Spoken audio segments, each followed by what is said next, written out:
where the Reiki people, like the original ones, know how to do it, but yet they still don't quite understand how it works. It's like when I did a healing ceremony on a Reiki master, and the Reiki master said, "Are you a Reiki master?" I said, "No." "Well, you did everything a Reiki master would do." And I said, "No, I just followed my guidelines. I followed the energies that were there telling me what to do." So in Reiki itself, one of the things that people have to understand, first of all, do you have a gift? Is that your gift? Because otherwise you're just wasting your time. Like what I always do, I always tell them, when you're doing Reiki,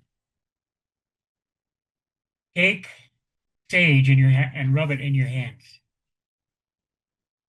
Now, rather than using the Reiki itself to go and see what needs to be done, you bring the energy in.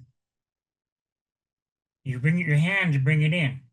You bring it into you, and then you transfer it to the person you're healing. Okay, what happens when that person, when you take that dark energy out of them, where does that dark energy go? I would assume into the person doing the healing.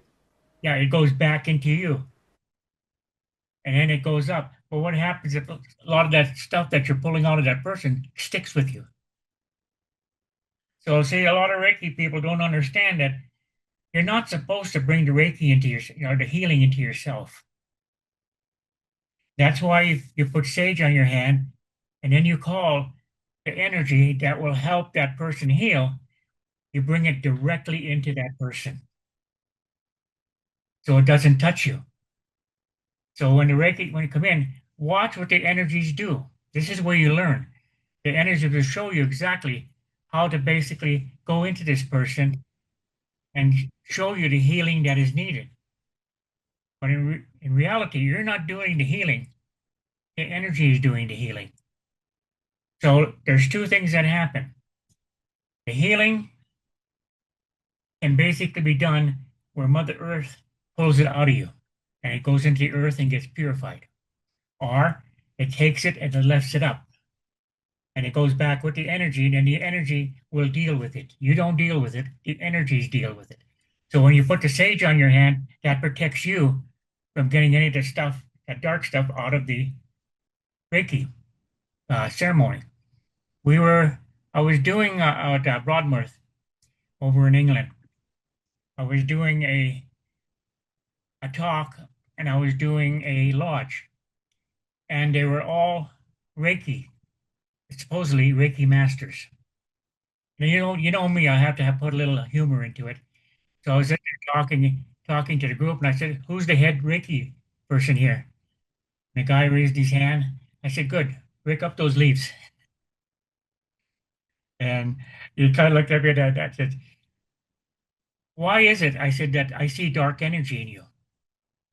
And they said, "What do you mean?" I said, "When you go and you work with people and you pull the negative energy out, the energy goes into you, and I can see that dark energy. He said, all you people here who have done Reikis." They said, "Oh no, it doesn't stay in us." We went into the lodge, and during the healing round, a dark energy was pulled out, and the Earth Mother took it. So when they all came out of the lodge, they said, "There was a dark energy in us, wasn't there?" They actually seen it walk out of them.